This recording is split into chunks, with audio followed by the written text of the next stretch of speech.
There we go. Hi. Hello. Hi, Lisa. Hi, Adrian. Hi, how you doing? Yeah, good. Thank you for joining. Before we start, hello, everyone, and welcome to Local Connect. Q&As with local citizens. Not sure. So happy Friday. And we have the lovely Lisa and Adrian. How are you?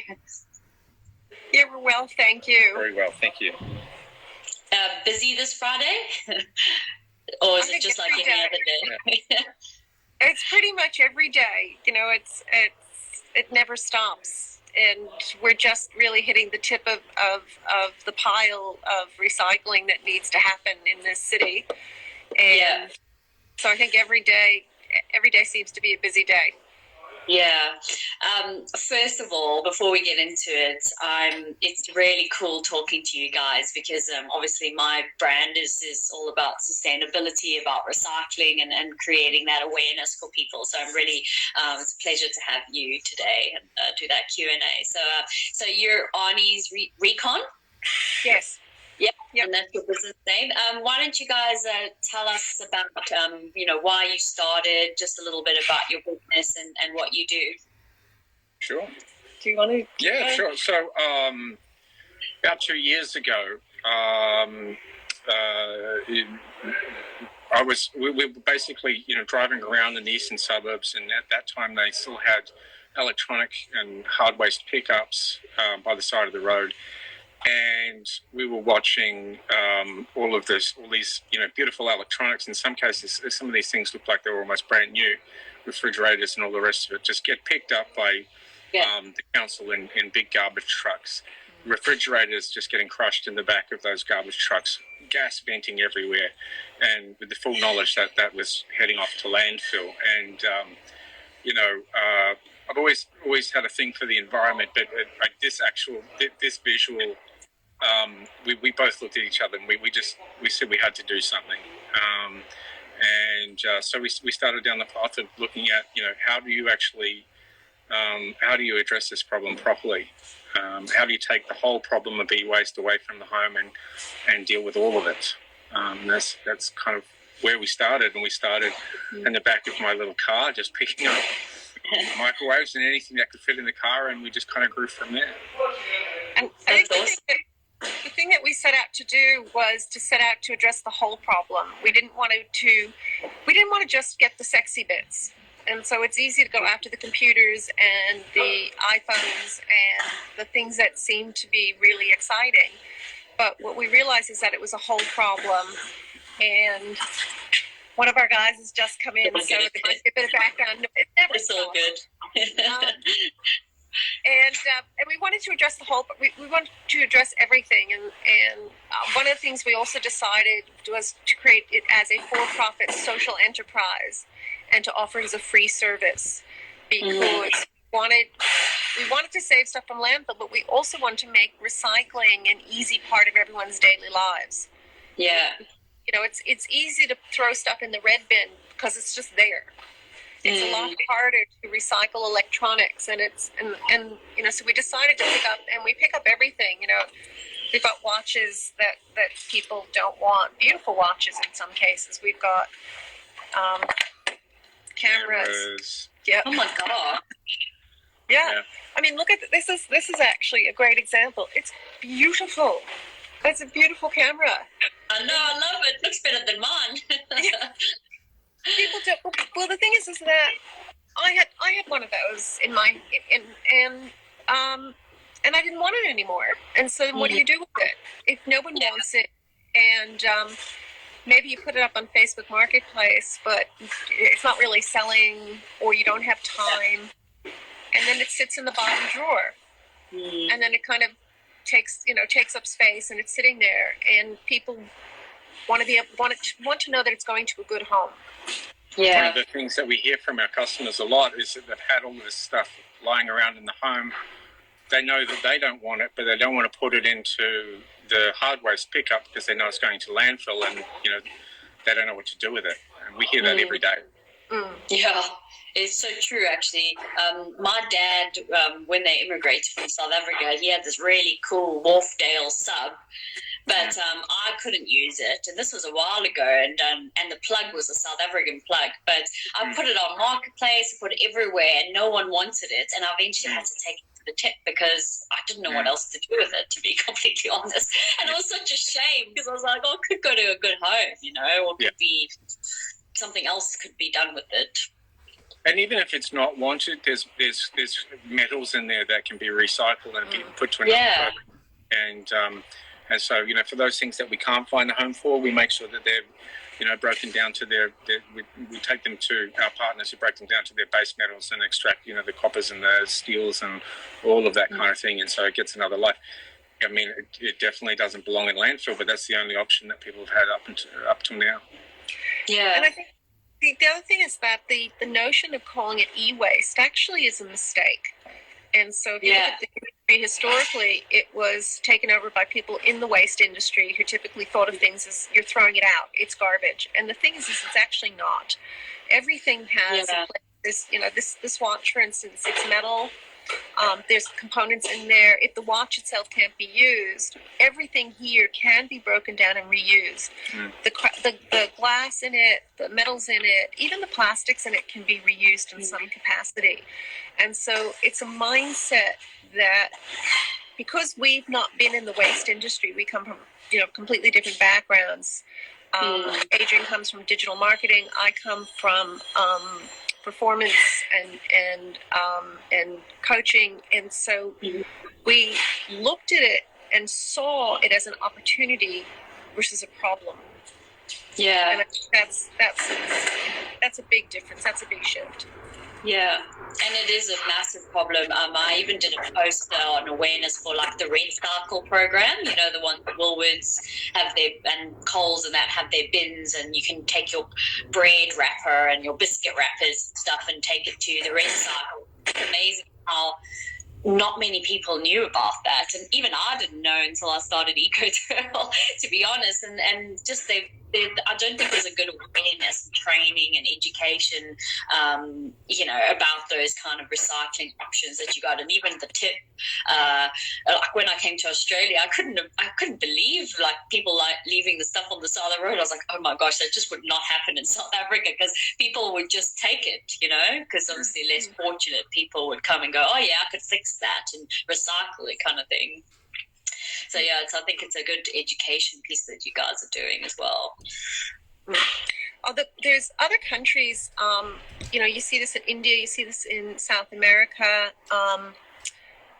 They're so innovative with what they do. They'll take a bicycle and they'll take an old washing machine drum and they'll turn it into a bicycle-powered washing machine.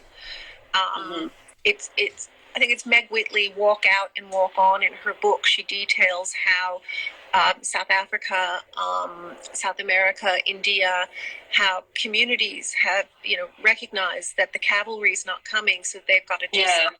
They have found a way to take stuff that is otherwise seen as garbage and make it into something worthwhile. Yeah, and it's you can get some really good recycled goods and just use them for something of your own. I mean, even if you're kind of a DIY type of person and you like kind of building stuff in your house, it's a great way to kind of utilize those resources. I mean, I'm sure we've all been there where we've had something that breaks and then you're like, oh, I just can't get that part anymore because it's a really old piece of, whether it's a watch or something, and where do you go, right, for those pieces, I suppose, as well.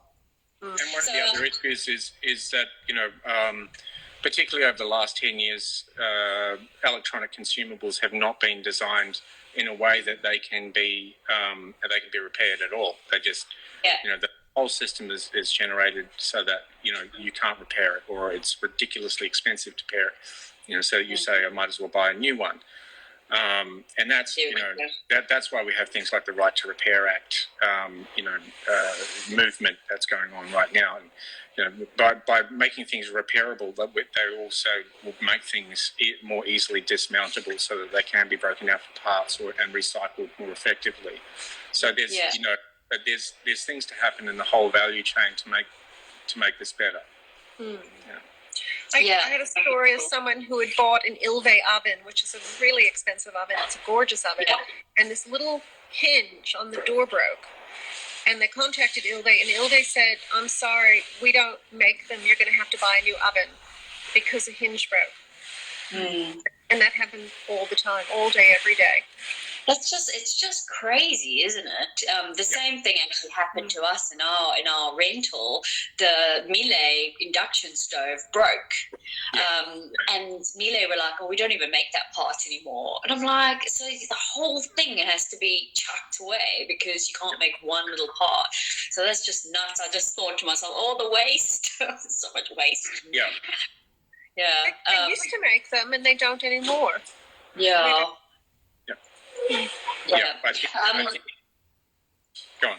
No, carry on. I think, we've been consuming in a particular way ever since, the end of the Second World War. And we've been trained, and marketing has got better and better and better. And, we live in a rich country, and we have, we generally...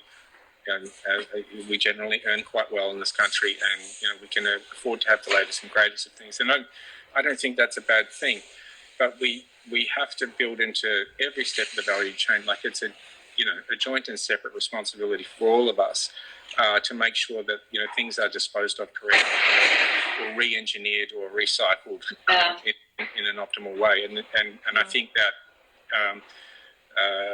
we as consumers can do our part, but the manufacturers have to do their bit as well. Yeah.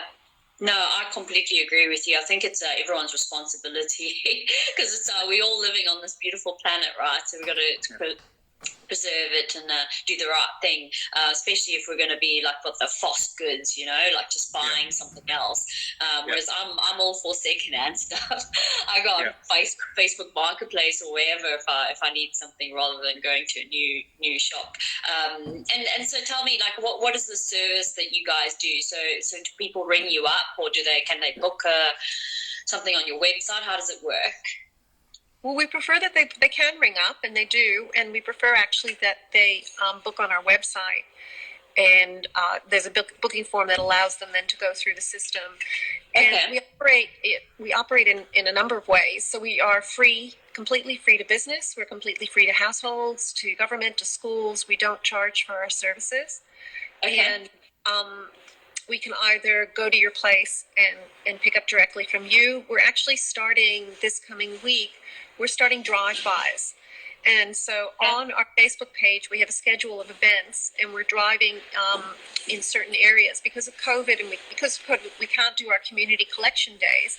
So what we are doing instead is people can just leave it out at the edge of their driveway, and we'll come and collect it. And we prefer that they book in, but even if they don't, if they're in that area, they don't for any reason have a chance to book in, if they leave it out, we're going to come and get it. And so we're doing a bit of a test this month to see how that works, and then potentially roll it out more widely, and see how we go there. Awesome. Okay, so I've got to create a bit of awareness then for you, and I'll help you get people to kind of put stuff out, because I'm sure that there's people that are at home now, they're locked down, thinking, oh, what can I do with my day? Or looking into your garage and having a look through stuff that you maybe been sitting on and that's waste that you're never going to use again. It's probably a good time to kind of spring clean a little bit before you come out of it. There are a lot of clean outs happening in the city right now, I can tell you. Oh, good. And what area are you driving by? Like, what are your reach? What's your reach? So the whole Sydney metro area. So for Sydney Metro, we'll go there. So everywhere from Avalon down to the tip of the southern suburbs, and out as far as Penrith. Okay. Yeah. And are there like a list of things on your website that people can go, okay, that I can check whether you actually collect that or not? It's not like just like old beds and stuff like that. As a general rule, anything that's ever had a battery or can plug in, anything that's ever had an electrical signal through it, we can take. Yep. The only thing we can't take at the moment is refrigerators, because there is no system in this city for, degassing en masse refrigerators in a best practice way, but we're working on that. We're looking at getting some equipment from the Netherlands to get that happening. Okay. But with the exception of refrigerators, we can take basically anything. And we also take tools. Tools, yeah. Tools. Tools, yeah. Yep, all tools. And the other way, by the way, the other way we work is we're now more and more people are coming forward and they're offering to be, we call them, local sponsors or local heroes. And so we have one person, they're putting a box outside their house and people can put things in it. And then when it's full, they'll give us a call. They're in Lane Cove. They have near Woolworths and Coles. They have boxes that people can put things in, and they can put their electronics in. And that is amazing. We've been working more and more with people in the community who are just excited about the idea of recycling, wanting to make a difference. And this is pretty easy to do. It's just let people know. And you're doing them a favor, really, because otherwise people, not everybody can get to the tip. And some people, they're quite far away from the tip and, it's a struggle with kids and stuff to get there. So, have a local box somewhere or pick up. You're pointing to a really good kind of part of our philosophy. We decided from the beginning that recycling electronics should A, be free, and B, it should be readily available. It should be not difficult. In our area, for example, if you want to recycle, if you want to do the right thing with your electronics, there's a pickup. Of course, all the noise starts when we're having an interview. There's a pickup twice a year at a local park. Well, if you drive a Mazda 3 and you've got a refrigerator to get rid of, what are you going to do?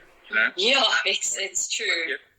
It just doesn't work for people, and people I've been out on the road. I hear it 2-3 times a day. We just didn't know what to do with it. Yeah. Oh, I get calls all the time, all day, every day, of people saying, "I wish I had seen this because I had a whole box of it or a whole bag of," and all the time. We get it from businesses as well because they're needing to get rid of things, and if they call the local recycler, they're charging them thousands of dollars to take away their stuff. Where we'll take it all. We want to make it easy. We think it should be free. We think people should be encouraged to recycle and it shouldn't be hard. and supported to recycle so that we can build a more circular and sustainable economy. Yeah. Well, I'm definitely going to put it in my newsletter. I was going to do the Red Cycle one, so there we go. I'll give you guys a shout out. So, thank you. No, that's fantastic. No, honestly, such a great service, absolutely amazing. Almost too good to be true because it's like you keep literally taking that stress off people. So good on you. And so what's your site if people want to get? I'll put it in the notes as well. Yep. It's arniesrecon.com. Okay, simple. Yeah. Awesome. Yeah. Arniesrecon.com. Okay, cool. Okay, and is there anything else that you kind of want to tell people, let people know before we close off? No, stay safe. Stay safe. Give us your goods. I guess the one thing I do want to say to anyone who is listening is that if you do want to bring recycling to your area and you're in the Sydney Metro basin, and it does, for now we are just in that area, do give us a shout out because we're happy to work with you to set something up. We're working all the time with local groups and individuals, businesses as well, to create community collections, and we can do that. We can make it COVID safe. We are definitely operating all throughout lockdown. So there you go. There we go. No, that's awesome. Thanks for that. I'm sure people appreciate that awareness as well. So thank you. Great. Well, thank you. Awesome. No, thank you very much, Lisa and Adrian. And stay safe and keep doing the good work that you're doing. Thank you. Thank you. You stay safe. Bye. Take Bye, care. guys. Bye.